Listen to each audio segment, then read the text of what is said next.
Okay, people. So I just got back from seeing Hard Eyes, and I've got to admit, this movie is a 4 out of 5. Okay, so we've already knew before that this movie would draw inspirations from Scream, and I'm going to get into spoilers.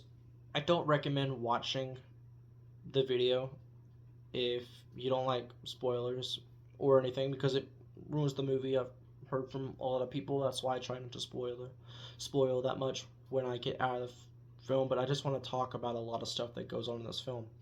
So the beginning scene starts off with this couple, a guy who's about to propose to his fiance. He has the ring stuck in a strawberry while this photographer is videoing him, and as we know it, we go into our first three kills. First, the photographer dies, then the guy who proposes to his fiance, and then the woman who dies by being crushed. And then after that cut, we see Allie and Jay, who are the main people of this whole story, followed by the three Hard Eyes killers. Allie, the actress, puts on a good performance. Jay overall puts on a good performance as well. I saw Allie in a few of Disney shows growing up. I was surrounded by Disney Channel growing up.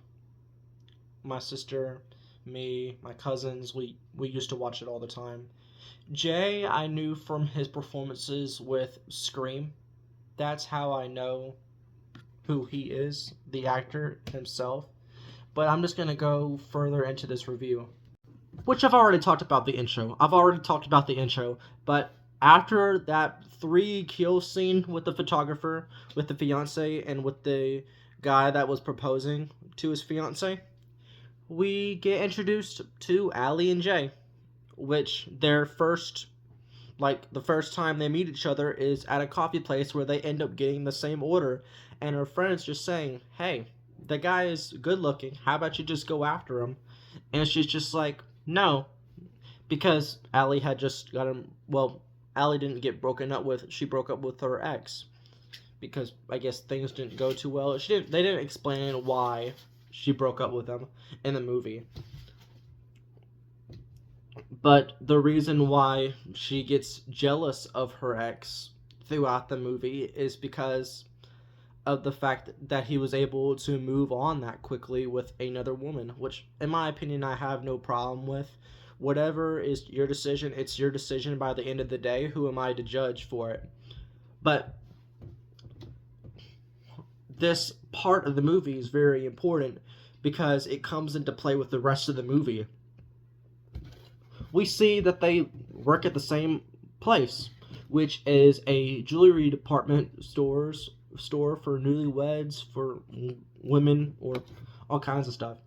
But Allie receives backlash because of a campaign ad that she releases to the company in order to promote this department store, which she gets backlash for by her boss, by fans of the corporation, and just by media outlets.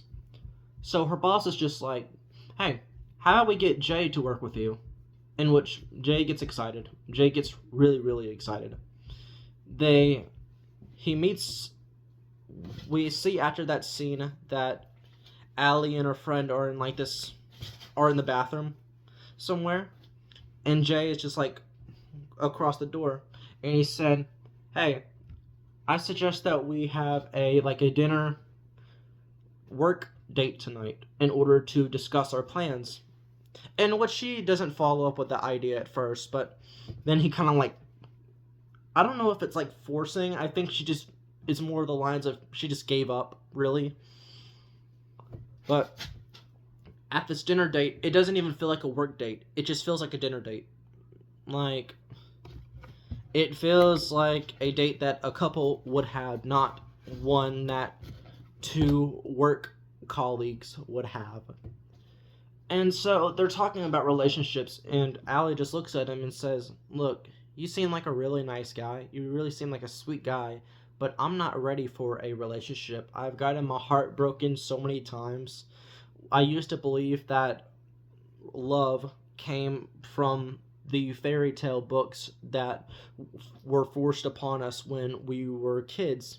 So that's why I've given up on love that much. And Jay is just like, yeah, you may believe that, but in my opinion, I think that's a lot of horseshit. He then leaves after Allie tells him to get out of the place, in which he does, and then she starts to slowly change her mind because she's just like, I feel bad for this guy, and she goes outside, and that's when they share a kiss with each other in front of her ex, in which the Hard Eyes killer sees, and that's how they become the main target for the Hard Eyes killer.